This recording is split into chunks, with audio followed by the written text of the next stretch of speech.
जय महाकाली। हर घर में पैसा होना ये लक्ष्मी का संकेत नहीं है। ये जरूरी नहीं है कि जिस घर में पैसा हो उस घर में लक्ष्मी माता का वास है, और ये भी जरूरी नहीं कि जिस घर में पैसों की कमी हो, थोड़ी तंगी चल रही हो, वहां से लक्ष्मी माता रूठ के जा चुकी है, ऐसा भी जरूरी नहीं। आज इस वीडियो में हम यही चर्चा करेंगे। आज हम उस निशानों के बारे में जानेंगे कि क्या आपके घर में लक्ष्मी माँ का वास है या अलक्ष्मी का वास है, कहीं आपसे कहीं चूक तो नहीं हो रही। आज हम उसी के बारे में जानेंगे। वीडियो को पूरा एंड तक जरूर देखिएगा। और सबसे पहले मैं यही रिक्वेस्ट करना चाहता हूं कि वीडियो को लाइक शेयर जरूर कीजिए और चैनल को सब्सक्राइब जरूर कर लीजिए। आपके स्पिरिचुअल डाउट्स, आपके जीवन में उन्नति रुक चुकी है, वो सब आपकी इन वीडियोस के माध्यम से मैं क्लियर करने की कोशिश करूंगा, और मंत्र जाप से जुड़े रहस्य, हवन से जुड़े रहस्य भी आपको बताऊंगा। जय महाकाली। आज हम जानेंगे अलक्ष्मी और लक्ष्मी का भेद। जिस घर में सफाई रहती है, जिस घर में सुबह सुबह या कम कलेश होता है, लड़ाई झगड़े कम होते हैं, आपस में प्यार मोहब्बत है, थोड़ा कम भी है पर सही से गुजारा चल रहा, एक संतोषी जीवन है, उस घर में लक्ष्मी माँ का वास है। उस घर में लक्ष्मी वास करती है। लक्ष्मी अपने पूरे, क्योंकि लक्ष्मी सिर्फ पैसा नहीं होता, सुख, शांति, समृद्धि, ये सब लक्ष्मी माता का संकेत है। और जिस घर में पैसा बहुत है पर वो डॉक्टरों के पास जा रहा है, वो बीमारियों में जा रहा है, वो दरिद्रता में जा रहा है, घर में पैसा बहुत है पर लड़ाई झगड़े हो रहे हैं, उसका मतलब है कि उस घर में अलक्ष्मी ने अपना घेरा कर लिया है। लक्ष्मी और अलक्ष्मी का भेद पैसों से नहीं किया जाता। लक्ष्मी और अलक्ष्मी का भेद किया जाता है सुख से, समृद्धि से, शांति से। अगर आपके घर में बार बार दिया बुझ रहा है, आप जोत करते हो, या थोड़ी थोड़ी देर बाद मकड़ी के जाले और गंदगियां फैली रहती हैं, तो फिर आप समझिए कि आपके घर में लक्ष्मी माँ का वास रुक चुका है। आपके घर में जो शक्ति वास कर रही है वो लक्ष्मी नहीं है, वो अलक्ष्मी है। आपको इन बारीकियों को समझना पड़ेगा। लक्ष्मी माता अकेला पैसा लेकर नहीं आती, लक्ष्मी माता साथ में लेकर आती है सुख, शांति, समृद्धि। जैसे कि मैं बार बार बोल चुका हूं, बार बार आपको बताने की कोशिश कर रहा हूं। अगर आपके घर में पैसे की तंगी चल रही है, वो आपके कर्मों का कोई लेखा जोखा हो सकता है, पर अगर आपके घर में लक्ष्मी माता नाराज हो गई है तो फिर आपका घर पूरी तरह डिस्टर्ब हो जाएगा। पैसे की बात यहां पे नहीं कर रहा।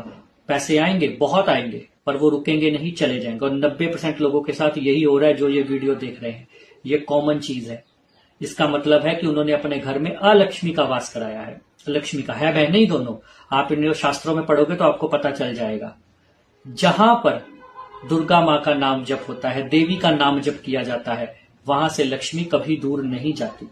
ये बात याद रखिएगा। इसलिए इस चीज का उपाय ही यही है। लक्ष्मी को अगर अपने घर से दूर भगाना है, अपने पैसों में बरकत लेकर आनी है, अपने व्यापार में, अपनी नौकरी में तरक्की लेकर आनी है, अपने पितरों को सही रूप से शांत रखना है और अपने देवी देवताओं की कृपा प्राप्त करनी है, तो दुर्गा माँ का पाठ जरूर कीजिए अपने घर में।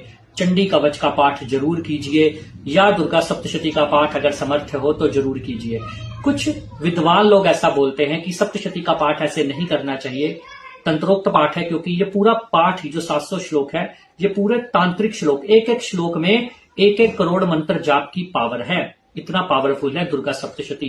पर अगर आप सच्चे भाव से करोगे, जहां जहां इन श्लोकों के मंत्र गूंजेंगे, संस्कृत में करो, हिंदी में करो। संस्कृत में करोगे तो बहुत ही अच्छा होगा क्योंकि देवभाषा है, पर हिंदी में भी करोगे, अच्छे भाव से करोगे तो आपको फल जरूर मिलेगा। हाँ, अगर किसी उपयुक्त काम के लिए करना है, कोई टारगेट है आपका, तो आपको दुर्गा सप्तशती का पाठ गुरु विद्या से लेकर, गुरु मुख से लेकर और प्रॉपर उत्कीर्णन करके, शाप मुक्त करके ही करना चाहिए। पर अगर आप सिर्फ घर में सुख शांति चाहते हो, समृद्धि चाहते हो, तो आप रोजाना चंडी कवच, अर्गला, कीलक का पाठ करके, दुर्गा सप्तशती का पाठ 13 अध्याय, और बाद में मूर्ति रहस्य जितने भी रहस्य दिए वो करके, क्षमा प्रार्थना करके, सिद्ध कुंजिका का पाठ करके पूरा आरती करे। रोज 2 से 3 घंटे इसमें लगेंगे। जो व्यक्ति रोज करेगा तो 1.25 घंटे का ये पाठ है, मैं 1.25 घंटे में कर देता हूँ। ज्यादा तेज भी नहीं बोलना, नॉर्मल पाठ ही करना है। अगर आप ऐसा करते हो तो आपके घर में अलक्ष्मी अपने आप चलती जाएगी, अपने आप छटती जाएगी, और माँ लक्ष्मी की कृपा आपके परिवार के ऊपर बनी रहेगी। ध्यान दीजिएगा मेरी बातों को। लक्ष्मी और अलक्ष्मी पैसे से नहीं तोली जाती। आप जो मैंने संकेत बताए हैं, अब आप नीचे कमेंट में लिखकर मुझे बताओगे कि आपके घर में माँ लक्ष्मी का वास है या अलक्ष्मी का वास है। आपको किनका वास अपने घर में महसूस होता है? जैसे कि कुछ संकेत मैं फिर बता रहा हूं आपको, ताकि आपको कमेंट करने में आसानी रहे। जिस घर में लक्ष्मी का वास होगा वहां पर झगड़े नहीं होंगे, आपस में प्रेम भाव होगा, एक दूसरे की बात सब्र से बर्दाश्त कर ली जाएगी। किसी का कुछ बुरा भी लगता है तो लड़ाई नहीं होगी, मन शांत रहेगा, आपस में परिवार के मेंबर्स में झगड़े नहीं होंगे। जोत जो है उसका घी और दीपक जो है वो पूरी तरह से देवी देवता अपना भोग ग्रहण करेंगे, क्योंकि जिस घर में लक्ष्मी का वास होता है वहां सिद्धियां वास करती हैं। वहां पर क्योंकि सर्व रिद्धि सिद्धि के दाता मां लक्ष्मी है, माता महालक्ष्मी है, जो भी महासिद्धियां होती हैं। और जब वो आपके घर में वास करेंगी तो सारी रिद्धि सिद्धियां वास करेंगी, दूत वास करेंगे, देवताओं के तरंगे वास करेंगी। आपका ध्यान लगेगा, सबसे बड़ी बात, अगर आप स्पिरिचुअलिटी में आगे बढ़ना चाहते हो तो महालक्ष्मी माता आपका ध्यान बहुत अधिक केंद्रित होगा। क्योंकि याद रखिए, मेरी बात एक बड़ी गूढ़ से सुनिएगा, अगर आपको किसी भी प्रकार की मानसिक परेशानी है, जैसे कि घर में लड़ाई झगड़ा हो रहा है, घर में पैसों की दिक्कत है, या घर में बच्चे आपकी बात नहीं सुनते, या कोई भी परेशानी है, तो आपका ध्यान लग नहीं सकता। अगर हस्बैंड वाइफ में नहीं बन रही है, आपस में कलेश है, तो कैसे लगेगा ध्यान? जब शाम को आप जाओगे उसी व्यक्ति का चेहरा देखोगे जिससे आपने सुबह लड़ाई की है, जिसको देखकर आपको बुरा लग रहा है, तो इसका मतलब आपके घर में अलक्ष्मी का वास है। माता लक्ष्मी ध्यान लगाने क्योंकि जब टेंशन ही नहीं होगी तब ध्यान लगेगा, तब आप भगवत प्राप्ति बड़े आराम से कर पाओगे। यहाँ पर अकेला पैसे का भेद नहीं है, और भी चीजें मैंने जोड़ी है मानसिक वेदना का जो कारण बनती है। अब इसके बाद कुछ संकेत ऐसे जिससे आपको पता चल जाएगा कि आपके घर में अलक्ष्मी का वास है। दिए का बुझ जाना, बार बार आप जोत करोगे दिया बुझ जाएगा। कलेश कलह छोटी छोटी बातों पर रहेगी। पैसा आएगा, 1 करोड़ आया, 1 करोड़ 10 लाख का खर्चा, ऐसे 10,000 आया, 12,000 का खर्चा, ऐसे पैसे में बरकत नहीं रहेगी, बहुत अधिक खर्चा होगा। ज्यादातर डॉक्टरों के पास खर्चा होगा, मेडिकल में खर्चा होगा, दवाइयों में खर्चा होगा। तो समझ लीजिए घर में अलक्ष्मी का वास है। अलक्ष्मी भी अपने साथ रिद्धियां सिद्धियां लेकर चलती है। अलक्ष्मी के साथ कौन सी सिद्धियां चलती हैं? तामसिक सिद्धियां, तमस की सिद्धियां। अलक्ष्मी के साथ क्या चलता है? अलक्ष्मी के साथ चलते हैं भूत प्रेत, चुड़ैलें, डाकनियां। अलक्ष्मी के साथ क्या चलती है? दरिद्रता, बीमारियां, जितने भी रोग है, जितने भी ज्वर है, वो अलक्ष्मी के साथ चलते हैं। कुपित वायु अलक्ष्मी के साथ चलती है। तभी तो हम जब चेकिंग करते हैं बोलते हैं आपको कुपित वायु का दोष है। इसका मतलब है कहीं ना कहीं आपके घर में अलक्ष्मी का वास है। आपको लक्ष्मी का वास करने के लिए दुर्गा माँ का पाठ करना चाहिए, माँ लक्ष्मी के मंत्रों का, माँ लक्ष्मी के चालीसों का पाठ करना चाहिए, और हमेशा घर में साफ सफाई, स्वच्छता और मन शांत हो।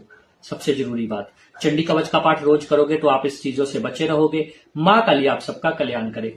वीडियो में दी गई जानकारी अगर आपको अच्छी लगी हो तो वीडियो को लाइक कीजिएगा, जैसे मैंने पहले ही बताया, शेयर करना मत भूलिएगा, और कमेंट में अपने भाव जरूर लिखिएगा। कोई बात वीडियो की नापसंद आई हो या कुछ भी आपको लगा हो जिसपे चर्चा होनी चाहिए तो जरूर कमेंट में बताइएगा। माता काली आप सबका कल्याण करे, आप सबकी रक्षा करे। स्पिरिचुअलिटी के रास्ते पर आगे बढ़िए, नाम जप करिए। हमारा एक ही लक्ष्य है, हर एक व्यक्ति को साधक बनाना। साधक कौन सा? जिसके पास सिद्धियां हो? नहीं, साधक वो जिसने मन को साध लिया हो, जिसने मन पर विजय प्राप्त कर ली हो, जिसने मन को लगाम दे दी हो और जीवन में आगे बढ़ रहा हो, वो होता है साधक। आप सबका कल्याण हो। जय माता दी।